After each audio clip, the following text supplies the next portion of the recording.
प्रिय साथियों, पंकज कुमार वर्मा की तरफ से आप सभी का अभिनंदन, आभार। आज हम लेकर के आए हैं आप लोगों के लिए संख्या एवं संख्या पद्धति का भाग 2। तो आइए देखते हैं इसमें। आज के डिफिनेशन में और आज के परिचय में संख्याओं के प्रकार हम पढ़ेंगे।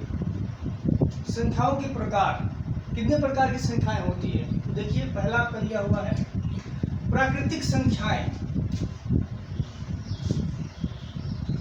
पहला आपका है प्राकृतिक संख्याएं। प्राकृतिक संख्याएं किसे कहते हैं? वस्तुओं को गिनने के लिए जिन संख्याओं का प्रयोग किया जाता है उन संख्याओं को गणना संख्याएं या प्राकृतिक संख्याएं कहते हैं। जब भी हम अपने दैनिक जीवन में, रोजाना के जीवन में बहुत सारे वस्तुओं को हमें गणना करने की आवश्यकता होती है, और गणना करने के लिए हम जिसका प्रयोग करते हैं, जिन संख्याओं का प्रयोग करते हैं, उन्हें ही हम प्राकृतिक संख्याएं कहते हैं। और प्राकृतिक संख्याएं क्या होती है? जैसे 1, 2, 3, 4 इत्यादि, यानी 1 से शुरू होती है। अगर पूछे कि सबसे छोटी प्राकृतिक संख्या, अगर पूछा जाएगा कि सबसे छोटी से छोटी प्राकृतिक संख्या क्या है, तो हम बताएंगे कि 1 है। 1 जो है सबसे छोटी से छोटी प्राकृतिक संख्या होती है, और उसके बाद सभी संख्याएं जो प्राकृतिक होती है। अब दूसरा आपका है पूर्ण संख्याएं। प्राकृतिक संख्याएं तो हो गया। अब पूर्ण संख्याएं क्या होता है, जिसको इंग्लिश में बोलते हैं होल नंबर।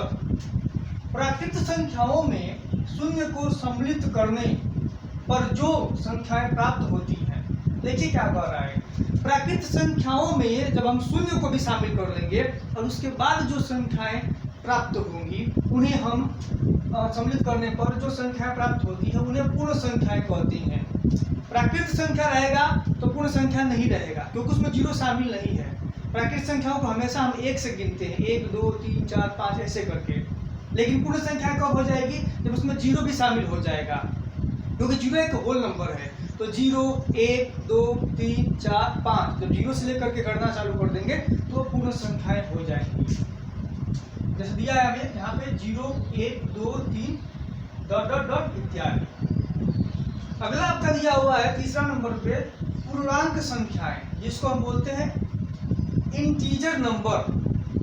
पूर्णांक संख्याएं इंटीजर्स नंबर्स क्या होते हैं, आइए देखते हैं। प्राकृतिक संख्याओं में शून्य तथा ऋणात्मक संख्याओं को भी सम्मिलित करने पर जो संख्याएं प्राप्त होती है उन्हें पूर्णांक संख्याएं कहते हैं। प्राकृतिक संख्याएं में जब हम शून्य को भी शामिल कर लेंगे और ऋणात्मक संख्याओं को भी शामिल कर लेंगे, यानी कि जब धनात्मक संख्या भी होगा, ऋणात्मक संख्या भी होगा और साथ में शून्य भी होगा, तब जाकर के वो बनेगा क्या? तो पूर्णांक संख्या बनेगा, इंटीजर्स नंबर्स बनेगा। जैसे में आपका दिया हुआ है -5, -4, -3, -2, -1, फिर यहाँ पे 0 भी है, फिर उसके बाद 1, 2, 3, 4 इत्यादि। इधर का पॉजिटिव हो गया, इधर का निगेटिव हो गया, बीच में 0 हो गया। तो ये कौन सी संख्याएं हो जाएंगी? ये इंटीजर्स नंबर हो जाएंगे। अगला आपका है सम संख्याएं, जिसको इंग्लिश में बोलते हैं हम इवन नंबर। सम संख्याओं को इंग्लिश में क्या बोलते हैं? Even number. वो क्या होती हैं? वे प्राकृतिक संख्याएं जिनमें 2 से भाग देने पर पूर्णतः विभक्त हो जाए। जिन संख्याओं को हम 2 से भाग देते हैं और वह पूर्णतः विभक्त हो जाती है, उन्हें हम क्या कहते हैं? उन्हें हम कहते हैं पूर्ण संख्याएं। ठीक है, सॉरी, सम संख्याएं। एवं शेष शून्य बचे, और शेष क्या बचना चाहिए? शून्य। यानी जब पूरा कट जाएगा तो शेष शून्य ही बचेगा, उन्हें हम सम संख्याएं कहते हैं। जैसे दिया है 2, 4, 6, 8, 10। सब में अगर हम 2 से डिवाइड करें, 2 से भाग करें तो सब क्या हो जाएगा? कट जाएगा, और सबका शेष कितना बचेगा? 0 बचेगा। अगला आपको दिया है विषम संख्याएं। विषम संख्याएं क्या होता है? आइए इसको भी देखते हैं। वे प्राकृतिक संख्याएं जिनमें 2 से भाग देने पर पूर्णतः विभक्त न हो तथा शेष 1 बचे, उसे विषम संख्याएं कहते हैं। विषम संख्याएं वह संख्याएं होती हैं जिनमें हम 2 से भाग दें तो पूरा न विभक्त हो, यानी पूरा विभाजित न हो, पूरा न कट पाए, और उसमें 1 शेष बच जाए, उसे हम कहते हैं क्या? विषम संख्याएं, ओड नंबर कहते हैं। जैसे में आपका 1, 3, 5, 7, 9, 11 इत्यादि ये सभी संख्याएं इसमें आती हैं। तो संख्या पद्धति के भाग 2 में हम लेकर के आए हैं आप लोगों को संख्याओं के प्रकार, जिनमें से प्राकृत संख्याएं, पूर्ण संख्याएं, पूर्णांक संख्याएं, सम संख्याएं, विषम संख्याएं, ये सारे संख्याओं के बारे में हम लोगों ने चर्चा किया और आगे की जो परिभाषाएं दिए हुए हैं उनके बारे में हम चर्चा करते हैं।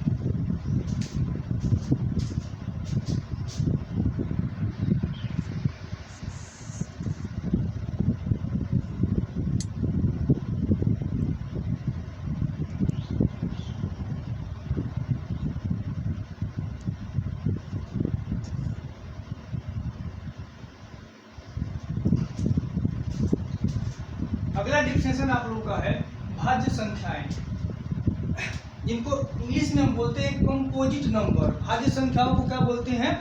Composite number. क्या होते हैं? ऐसी प्राकृत संख्याएं जो एक या स्वयं के अतिरिक्त दूसरी संख्याओं से भी विभाजित हो।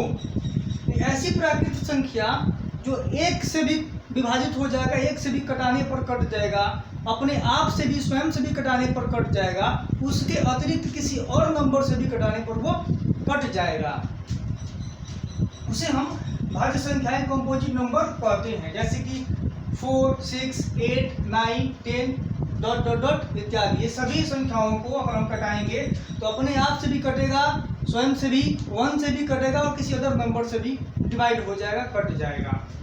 अगला आपका है 7 नंबर अभाज्य संख्याएं, जिनको हम बोलते हैं इंग्लिश में प्राइम नंबर। प्राइम नंबर क्या होते हैं?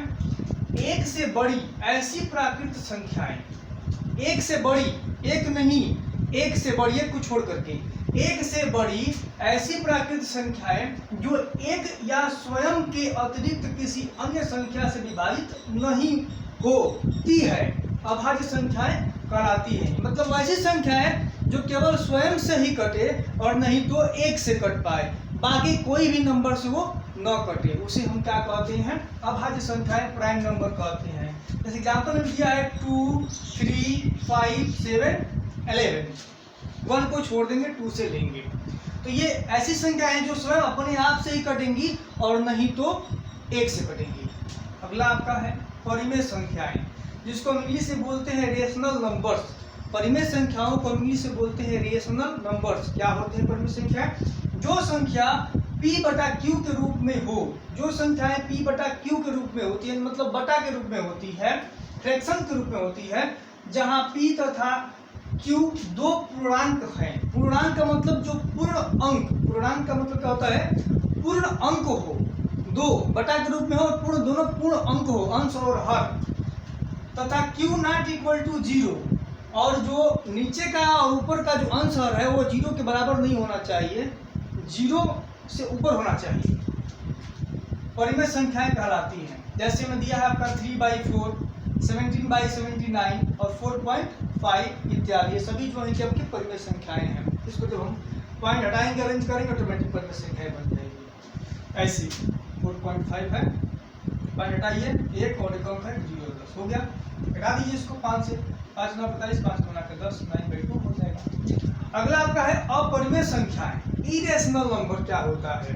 8 नंबर 9 नंबर जो परिभाषा है, जो संख्या p/q के रूप में न हो, जहां p तथा q दो पूर्णांक है, इसमें p और q दो पूर्णांक तो है, लेकिन ये जो p/q के रूप में नहीं होती है, इन्हें हम क्या कहते हैं? और q ≠ 0 इसमें भी होता है, इसे हम बोलते हैं अपरिमेय संख्याएं। अपरिमेय संख्याएं कहलाती हैं। जैसे एग्जाम्पल में दिया हुआ है √2, √2, √3, √5, √π इत्यादि। अगर अंडर में कोई भी संख्या दिया हो तो उसको हम ये मान लेंगे कि वो जो है कि अपरिमेय है। क्यों? क्योंकि जब उसका हम वैल्यू निकालेंगे तो वो कभी भी पूर्ण अंक तक नहीं जाएगा, तो इसलिए वो क्या हो जाएगा?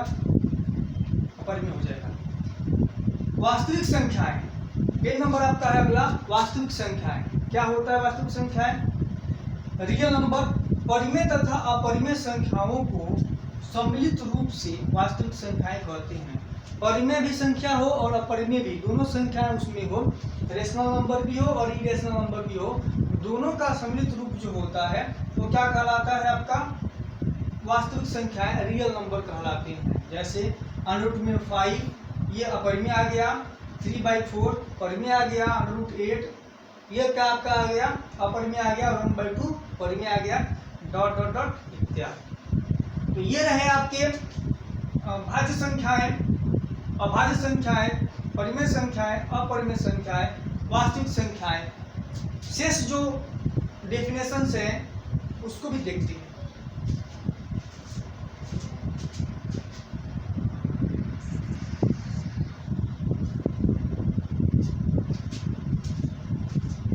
अगला आपका डेफिनेशन है उत्तरवर्ती या अनुवर्ती संख्याएं, जिसको इंग्लिश में हम बोलते हैं सक्सेसर नंबर। सक्सेसर और प्रेडेक्सेसर नंबर दो आते हैं, संख्याएं होती हैं। तो क्या होते हैं सक्सेसर नंबर? उत्तरवर्ती या अनुवर्ती संख्याएं किसी भी प्राकृत संख्या से ठीक अगली प्राकृत संख्या उसकी उत्तरवर्ती या अनुवर्ती संख्या कहलाती है।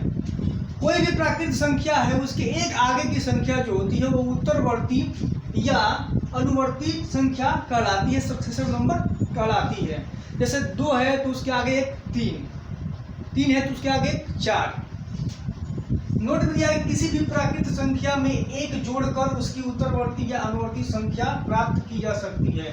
परीक्षाओं में बहुत तरह के प्रश्न दे देते हैं और दे देते हैं, जैसे 3 दे दिया, 4 दे दिया और बोलेगा कि इसकी जो है इन संख्याओं की, इन नंबरों की उत्तरवर्ती या 34 दे दिया, 42 दे दिया, इनकी अनुवर्ती ज्ञात कीजिए, अनुवर्ती संख्या ज्ञात कीजिए। अनुवर्ती उत्तरवर्ती यानी आगे की संख्या, तो हम क्या करेंगे इसमें एक को जोड़ देंगे, एक आगे की क्या हो जाएगा इसका 35, इसका क्या हो जाएगा 43। यानी किसी भी प्राकृत संख्या के एक आगे की संख्या को हम क्या कहते हैं? उत्तरवर्ती या अनुवर्ती संख्या कहते हैं। अब अगला दिया है इसमें नोट में 2 नंबर में कि देखिए यहाँ दे रहा है जैसे 11 की उत्तरवर्ती संख्या 11 + 1 = 12 होगी। दूसरा दे रहा है नोट में कि इन्हें परवर्ती संख्याएं भी कहते हैं। इन्हें हम परवर्ती संख्याओं के नाम से भी जानते हैं। परवर्ती संख्याओं के नाम से भी हम क्या करते हैं? जानते हैं, परवर्ती संख्याओं के नाम से। अगला आपका दिया है पूर्ववर्ती संख्याएं, जिसको हम बोलते हैं इसमें प्रेडेक्सेसर नंबर। पूर्ववर्ती संख्याओं को प्रेडेक्सेसर नंबर। तो जिस तरह सक्सेसर नंबर में एक बढ़ा दे रहे थे उसी तरह प्रेडेक्सेसर नंबर में हम एक घटा देंगे। किसी भी प्राकृत संख्या में से एक घटाकर उसकी पूर्ववर्ती संख्या पूर्ववर्ती संख्या प्राप्त की जा सकती है। जैसे संख्या 20 की पूर्ववर्ती संख्या 20 - 1 = 19 होगी। इस तरीके से हम क्या कर सकते हैं? अनुवर्ती और पूर्ववर्ती संख्याओं को, सक्सेसर और प्रीडेक्सेसर संख्याओं को फाइंड आउट हम कर सकते हैं।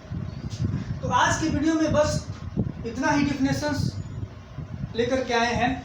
अब आगे के जो डेफिनेशंस होंगे और फॉर्मूले होंगे वो अगले वीडियो में संख्या एवं संख्या पद्धति के भाग 3 में लेकर के आएंगे। अगर आप लोगों को हमारी वीडियो थोड़ी सी भी पसंद आए तो इसको सब्सक्राइब जरूर करें, लाइक करें और शेयर करें। तो इसी के साथ अब खत्म करते हैं अपना। धन्यवाद।